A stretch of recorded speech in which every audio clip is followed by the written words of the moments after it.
वो होने के बाद नांदी श्राद्ध किया जाएगा, यानी शुभ। नांदी मतलब होता है शुभ, श्राद्ध मतलब होता है श्रद्धा के अनुसार किया गया श्राद्ध, जोर जबरदस्ती वाला नहीं। श्राद्ध 3 प्रकार के होते हैं। जैसे पिता जीवित है तो हम तो पिंडदान तो नहीं कर सकते हैं, तो हम तर्पण कर सकते हैं, मार्जन कर सकते हैं, होम कर सकते हैं, हवन कर सकते हैं। पिताजी नहीं रह गए तो पिंडदान करने का अधिकार नहीं मिलेगा। तो अपने पूर्वजों को याद करना, उनसे आशीर्वाद मांगना, ये नांदी श्राद्ध की विधि है। वो होने के बाद कंकड़ बंधन आपको किया ही है, रक्षा सूत्र बांधा गया कि दान धर्म करने के लिए भी हृदय लगता है, कलेजा लगता है, 56 इंच का जिगरा रहता रहता सबके पास है, लेकिन दान करते समय हाथ डोलने लगता है। इसलिए ऐसा ना हो, दान धर्म मेरे वंश में ये चलता रहे। वो होने के बाद कंकड़ बंधन के बाद पीली सरसों आपको दी जाएगी, जो 10 दिशाओं में बिखेर करके जहाँ आप रहते हैं, जहाँ आपका ऑफिस है, सब जगह बिखेर दीजिएगा। ड्यूटी करते समय चौकट में बांध दीजिएगा, जिससे आपके घर की भी रक्षा हो, संरक्षण हो, कोई गलत निगाह से देखता उसमें प्रवेश न कर सके। आता भी है तो उसका भाव बदल जाएगा। वो होने के बाद यहाँ पे 3 नंबर चरण में देवाधिदेव महादेव करूँ के महादेव के अधीन है पूरा संसार है, इसलिए इनका हम पूजन करेंगे। अष्टभद्र का पूजन किया जाएगा, 200 दिशाओं से कल्याण हो आपका। इसी में लोगों का काल सर्प, आपका काल सर्प किया था, हमने काल सर्प का पूजन किया था। ये जो प्रधान देवता रहते हैं उनका अभिषेक पूजा प्रतिष्ठा की जाती है। उसके बाद यहाँ पे ग्रह देख रहे हैं आप, बीच में सूर्य है। लग्न में जब आता है तो बहुत से लोग ऐसे देखे होंगे जो एंग्री क्रोध हाइपर हो जाते हैं। ऐसा ना हो, व्यक्ति को स्वाभिमानी बनना चाहिए लेकिन अभिमानी नहीं बनना चाहिए। इसलिए सूर्य का पूजन करो कि हमारा स्वाभिमान बना रहे। वो होने के बाद हाफ राउंड के आकार का चंद्रमा है। चंद्रमा जिसका अच्छा होता है वो दिखने में, बोलने में, समाज में एक अच्छी इमेज होती है। चंद्रमा की महादशा आती है तो राजयोग बनता है, जो काम पेंडिंग में रह गए होंगे वो काम होने लगते हैं, नेचर अच्छा बनता है। इसलिए चंद्रमा का पूजन करो कि हमारे समाज में एक अच्छी इज्जत, अच्छी छवि बनी रहे। उसके जस्ट नीचे मंगल 1, 4, 7, 8, 12 स्थानों में रहे तो पत्रिका मांगलिक होती है। इसलिए शादी के पहले कुंभ विवाह लड़की का, अर्घ विवाह लड़के का एक प्रोसीजर होता है। उसके बाद जिसमें आप देख रहे हैं ऊपर बुध है, जिसका वाहन शेर है, आधा सूंड हाथी का रहता है, इसलिए बुध का पूजन करना चाहिए। बुध बुद्धि का कारक देवता है।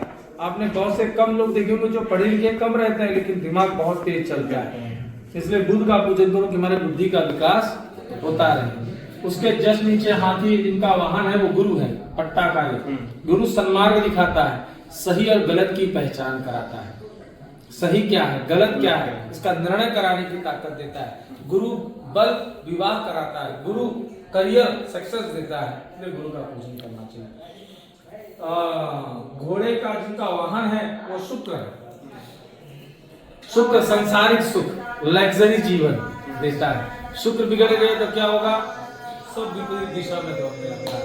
सांसारिक सुख जो व्यक्ति चाहता है वो बिगड़ जाता है। ये है शनि महाराज, इनका परिचय बताने की जरूरत नहीं क्योंकि पहले आप ऊपर बढ़ैया चालू है। पहली दृष्टि 2.5 साल, दूसरी दृष्टि 7.5 साल और तीसरी दृष्टि 19 साल महादशा इसको रहता है। जब 2.5 में आते हैं तो हर जो काम जिससे आप आसक्ति होगी आपकी, जिससे आप प्रेम करते होंगे, उसमें गैप डालेगा, डिस्टेंस बनाएगा। इसलिए शनि का पूजन करो। शनि का पूजन करने के लिए व्रत करो, जप करो, दान करो, पूजा करो। इसलिए हर शनिवार को लोग तेल चढ़ाने जाते हैं। इसमें आज हम शनि भगवान, क्योंकि हम ग्रह यज्ञ कर रहे हैं तो शनि भगवान का तैलाभिषेक भी करेंगे। वो होने के बाद राहु है, जिनका आधा सर है, ये केतु जिनमें सर ही नहीं है। इन्हीं के कारण पत्री में काल सर्प दोष, चांडाल योग, अंगारक दोष, पितृ दोष ये लगते हैं, है ना। ये छाया ग्रह है। एक दंभ भरता है, बाहुबली ग्रह है, और दूसरा वैराग्य देता है। ज्यादा राहु हावी हो गया तो गैंगस्टर बन सकता है, केतु हावी हो गया तो साधु संत बन जाएगा। जैसे वो IT वाले बाबा देख रहे, ज्यादा पढ़ा लिखा होके भी वैराग्य उसको चाहिए क्योंकि केतु की ग्रोथ ज्यादा है। ऐसे नवग्रह हैं, ये 9 महामंत्री हैं, इसलिए इनका पूजा दिखने में 9 है लेकिन देवता 44 होते हैं। होने के बाद अंतिम में महादेव का पूजन होगा, क्योंकि महादेव की बात किसी की पूजा नहीं होती है। वो होने के बाद जिन देवताओं का आपका अभिषेक आदि करने में जिन देवताओं का आपने आह्वान किया उनका आहुति यानी हविर द्रव्य भोजन, तो गणपति भगवान की आहुतियां, नवग्रहों की आहुतियां, प्रधान देवताओं की, शनि भगवान की, राहु और केतु इनकी आहुति, दशांश जो पंडित जी लोग जब तक कर रहे हैं उसका यजन होगा, पूर्णाहुति दी जाएगी, आशीर्वाद दिया जाएगा, क्रिया खत्म। कुंड आदि में स्नान करने की जरूरत नहीं क्योंकि अपना कालसर्प नहीं है। यहाँ पे क्रिया आप कहेंगे चलिए पंडित जी अच्छा लगा एक्सप्लेन किया, तो आप तो पहले से भी मुझे जानते हैं, है ना, तो इसका रिजल्ट बेनिफिट मिलना चाहिए, ऐसा कोई फॉर्मूला हो तो बताइए पंडित जी। परंतु शास्त्र कहता है देश काल क्रिया द्रव्य कर्तुनाम शुद्धता यदि, देश जिस जगह पे कर रहे हो वो जगह से ही होनी चाहिए। इसलिए ये पूजा मैं अपने घर पे भी कर सकता था, लेकिन नहीं, घर से अच्छा गोदावरी मैया का तट हो और ये आश्रम में केवल पूजा ही होती है। काल जिस समय में कर रहे हो वो समय सही है क्या? यही पूजा पंडित दिन में करने में नहीं है, रात में करते हैं, चलेगा नहीं, क्योंकि सूर्यास्त होने के बाद ये विधि नहीं है। काल क्रिया जिस क्रिया में कर रहे हो सही है क्या? पंडित जी धोती पहनने में शर्मिंदगी लगती है, पैंट शर्ट चलेगा नहीं चलेगा, क्योंकि वही बात मैं अगर कह दूं तो, इसलिए क्रिया सही होनी चाहिए। द्रव्य जो खर्च हो रहा है वो सही हो रहा है क्या? पंडित जी सोचेंगे क्या मालूम वर्मा